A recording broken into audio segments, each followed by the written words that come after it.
Okay, it's just a short clip. Kısa bir video. You'll see Richard has the box. Richard'ı ve kutuyu göreceksiniz. He says they wriggle a lot. Çok hareket ediyorlar, kımıl kımıllar diyor. Let me hold them, because I can see that when you're holding them, they don't wriggle too much, do they? He says, but let me hold them. Let me hold them. Ben tutayım diyor Michael White. Because I can see that when you're holding them, they don't wriggle too much, do they? Çünkü sen tuttuğunda çok fazla kımıldamıyorlar değil mi diyor. Because they know that you're in control of them. Çünkü sen onları kontrol edebiliyorsun, biliyorlar diyor. Because they know that you're in control of them. When other people hold them, do they wriggle more? But when other people hold them, do they wriggle more? Başka kişiler tutsa yine kımıldıyorlar mı? Daha mı fazla kımıldıyorlar diye soruyor. Richard says yes. Yes, they do. Evet diyor Richard.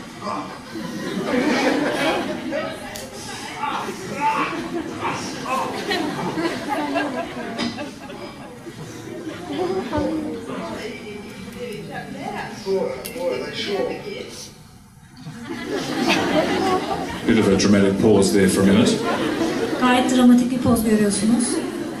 It's lucky you came along. It's lucky you came along. It's lucky you came along. İyi ki sen geldin, kurtardın diyor Michael White. He says the hardest ones are the flying fears.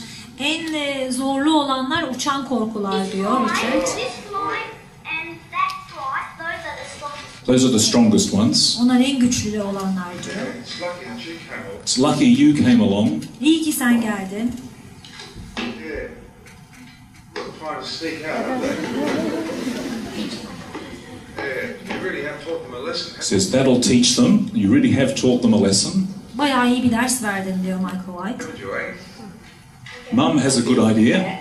Annenin iyi bir fikri var. Well, they don't have a chance, do they? They don't have a chance now. Üstüne oturunca hiç artık şansları kalmadı diyor. So you can see why your chair maneuver was so relevant. O sandalye manevranız bağlama onun için uygun dedim. Do you want to just turn to each other for a moment? And what did you notice became possible when the fears were externalized? Korkular dışsallaştırıldığında neler mümkün hale geliyor? Bir iki dakika birbirinizle konuşur musunuz? Just give you a minute to discuss this. Bir dakika.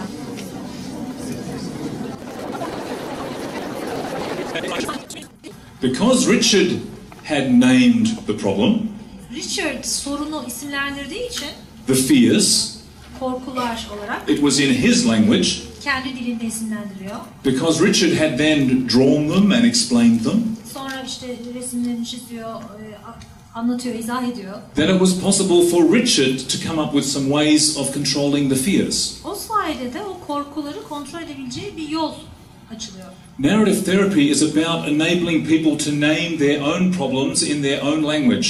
Zaten narrative terapide insanların kendi sorunlarını kendi dillerinde isimlendirebilecekleri yolları açmak. And then using our skills to assist people to develop their own responses to control or address the problems. Ve biz becerilerimizi kullanarak pratisyenler olarak o sorunlara cevaben geliştirecekleri tepkileri bulmalarını sağlamak.